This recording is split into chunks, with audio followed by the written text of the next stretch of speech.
Today I will be reading The Most Magnificent Thing by Ashley Spires. The Most Magnificent Thing. This is a regular girl and her best friend in the whole wide world. They do all kinds of things together. They race, they eat, they explore, they relax. She makes things. He unmakes things. One day, the girl has a wonderful idea.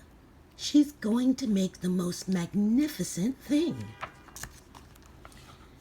She knows just how it will look. She knows just how it will work.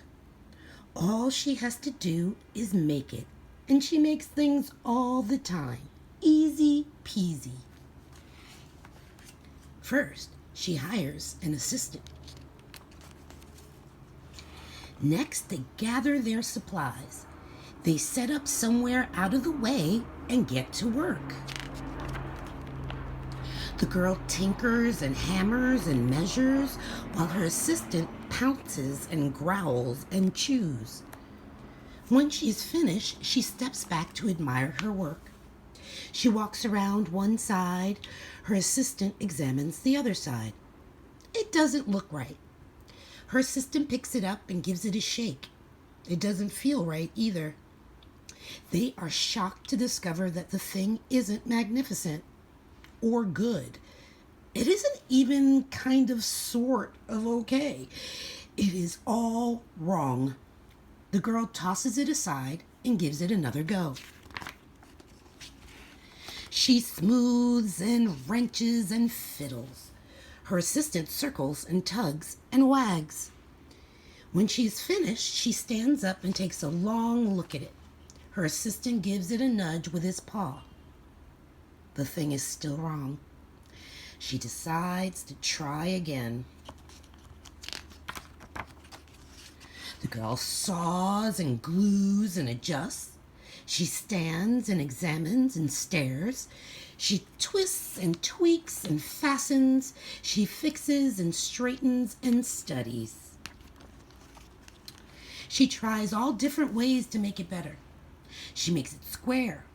She makes it round. She gives it legs. She adds antennae. She makes it fuzzy. She makes it long, short, rough, smooth, big, small. One even smells of stinky cheese. But none of them are magnificent. Her hard work attracts a few admirers, but they don't understand. They can't see the magnificent thing she has in her mind. She gets mad. The angrier she gets, the faster she works. She smashes pieces into shapes. She jams parts together. She pummels the little bits in. Her hands feel too big to work, and her brain is too full of all the not right things. If only the thing would just work. Crunch! The pain starts in her finger. It rushes up to her brain, and she explodes. It is not her finest moment. I'm no good at this. I quit. Her assistant suggests a walk. It's not much help at first. But before long, she starts to feel different. Bit by bit, the mad gets pushed out of her head. As they stroll along, she comes across the first wrong thing she made. The bad feelings are about to start all over again. But then she notices something surprising. There are some parts of the wrong things that are really quite right. The bolts on one, the shape of another, the wheel to seat ratio of the next. There are all sorts of parts that she likes.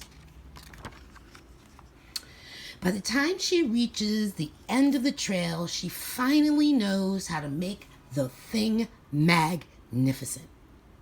She gets to work. She works carefully and slowly, tinkering, hammering, twisting, fiddling, gluing, painting. Her assistant makes sure there are no distractions. This is the perfect thing to ward off bears. This will stop that leak. This one's all wet. The afternoon fades into evening. Finally, she finishes. She alerts her assistant. The pair take a good long look. It leans a little to the left, and it's a bit heavier than expected.